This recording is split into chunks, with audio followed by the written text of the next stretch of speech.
Hello, what's up? Ali here once again for our PS4 and PS5 update check. And recently, one of the biggest name on our jailbreak scene, C-Third, finally disclosed a potential exploit for our PS4 and PS5, and this time using a PS2 emulator as an entry point.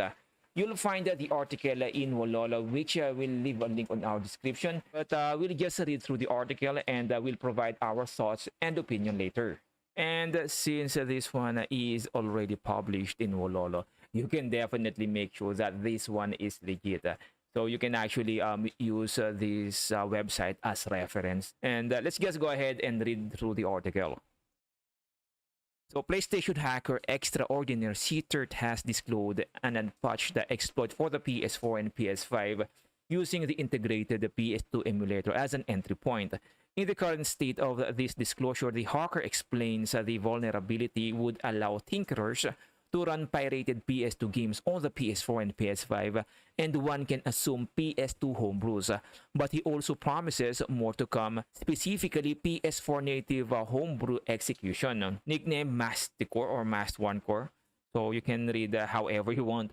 The exploit was disclosed 1 year ago by C-Third to Sony, but the developer was only allowed to disclose it publicly now. Nonetheless, the exploit, according to the hacker, is unpatched, meaning recently released PS4 firmware 10.0 and PS5 firmware 6.0 are apparently vulnerable. So if you browse through the page, you'll find more details here and the video showcasing how it works. So what this new exploit userland hack about?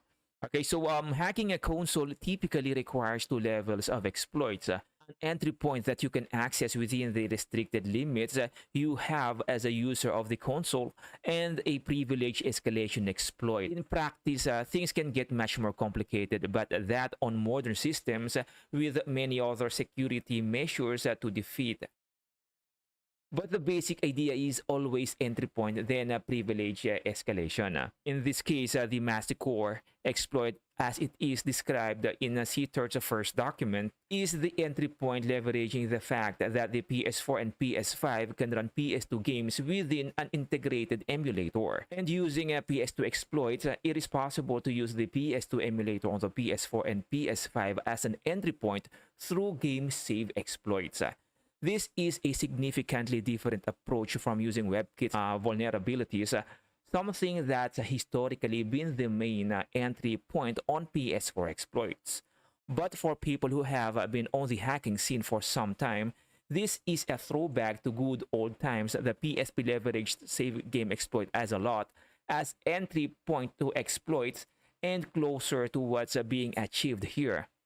The PS Vita also used the same PSP exploits to offer limited hack support, specifically enabling PSP homebrew in the early days. I have actually encountered this type of jailbreak way back on the early days of Vita exploit, where you'll have to download a specific demo from the PSN store, and through that demo you'll be able to start installing some homebrews on your PS4. Though this may definitely take some extra steps compared to what we already have on the PS4 exploit with the WebKit exploit. But, this is actually a great thing, regardless of what they can actually pull out from this entry point. Because, finally, right now, we have more approach to our next jailbreak. So, Masticore PS4 user land homebrew next. In the current state of his explanations, C-Third describes that the hack allows for arbitrary execution within the PS2 emulator. In other words, it is possible to run PS2 games and PS2 homebrew on the PS4 or PS5 through this hack. This is very similar to what VHBL allowed back in the PS Vita days, PSP homebrew and within the PSP emulator of the PS Vita. But he promises there is more to come in a part 2 of his write-up, namely a userland PS4 homebrew environment. That aspect would require additional exploits to escape the PS2 environment and peel one layer to go up to PS4 native level. How the hacker achieved this remains to be seen. Mastico, what's the status right now and what do I do? Seater claims that the vulnerability is in essence unpatchable, specifically as long as exploitable PS2 games are available to download. Leveraging this specific vulnerability should be doable. He states he disclosed the vulnerability to Sony more than a year ago, and they have decided not to patch it. Assuming this exploit leads to user-friendly releases, no doubt it will. This looks like a game of cat and mouse could start between PlayStation and hackers. Just like in VHBL days, a new exploitable PS2 game is found or announced. People rush to buy and download it before Sony remove it temporarily from PSN, rinse and repeat. The game that Seater has used for his ongoing work is Okage Shadow King, an exploitable PS2 game. Now, before you rush to buy the game, the devil's in the details, and there are a few things to understand. You know, this is very important because a lot of people are quick to jump to the hype, especially when the flow announces or disclosed about the BD exploit. And I have actually met a lot of players who have, bought a Blu-ray writer just for the exploit. But what happened was, 2 months after the disclosure, nothing important things has been added yet. So on this case, before we jump to the hype or buy this exploitable game, because way back on the PS Vita days when we were using a demo, fortunately back in the days it was just a demo, so you don't have to spend anything. But this one is an actual game, though this is on $10 right now. I don't know if Sony is really going to to let this be downloadable for the exploit, because at least they are getting something for the jailbreak. But we cannot be sure what is going to happen next. Because I think Sony really can't stop people from jailbreaking their units. So at least I get something out of it, right? So they may or they may not remove the game on the PS Store. But what I can definitely suggest is just wait for future updates, because whatever happens, if ever Sony really pull this out from the PS Store, our hackers or our developers can still find a way or can still find a different game that we can use to exploit our unit. So let us just go ahead with the article right now. This game has been announced as leading to an exploit and is still available on the PSN at the time of writing. How long it will stay on the PSN before Sony pulls it out is anyone's guess. Could be today, could be next week, could be never. Once it's pulled, this chance is gone. But it is likely other exploitable games will be revealed in the future. Nothing's technically been released yet. There's a non-null possibility that this could lead to nothing useful for the end user. Currently, what's been announced is PS2 homebrew and possibly PS4 homebrew. Nothing about a PS4 full jailbreak, which would require a privilege escalation exploit or kernel exploit. This means in particular no PS4 piracy. Although Seater says that the PS2 exploit is basically unpatchable, the next level PS4 userland might be. There are actually rumors that a PS4 firmware 10.1 is coming soon, and that could be related to what Seater will disclose next. Though Seater mentions the PS5 is being vulnerable, it seems a lot of his work is focused on the PS4. Yay!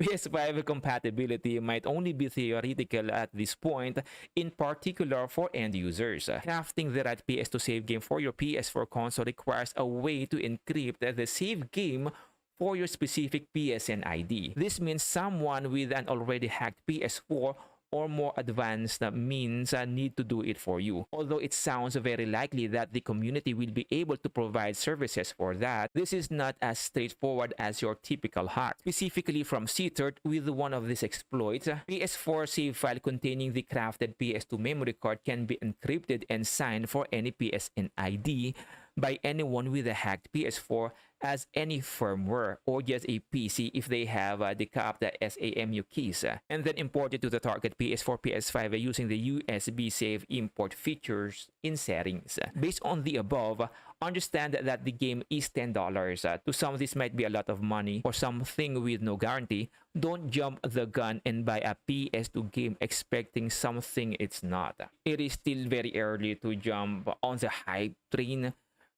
because this is just a possibility, though this is very fresh for the PS4 hack scene. But this type of hack has been present in a long time now. I think there will be some hackers that will be familiar with this kind of exploit, but we still cannot be sure what is going to happen. So I will definitely suggest don't jump and buy the game. So who knows, they may be able to pull this out from a demo, so you don't actually have to buy anything. But if you're going to ask me, $10 is just a small price to be able to jailbreak your unit, but it is still too early because everything is still a possibility. And you can actually know more about this write-up.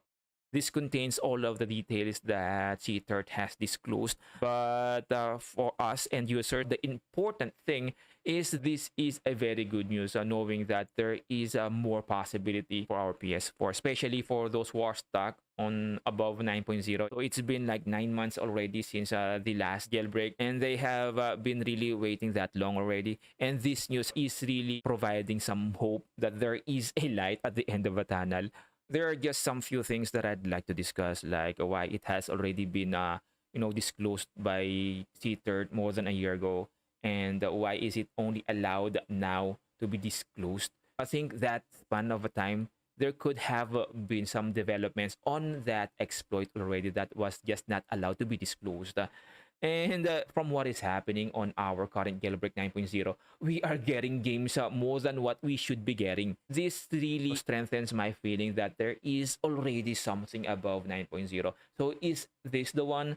Who knows, we have to wait for the second part of his disclosure. And what can we expect? I'm really leaning to that big news at the end of this year. They may or they may not disclose things accurately, because I really do believe that there is already something now. That a bounty system of Sony has to do something regarding this. So to those who are waiting, this is a big reason for you to wait longer.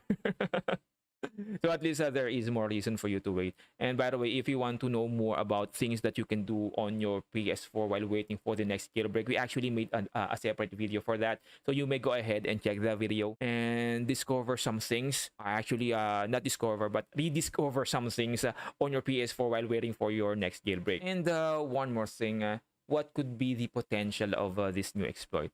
Because since we are already gotten used to the current exploit right now for the PS4, the WebKit exploit, and as unstable as it is, we have already gotten used to the kernel panic thing.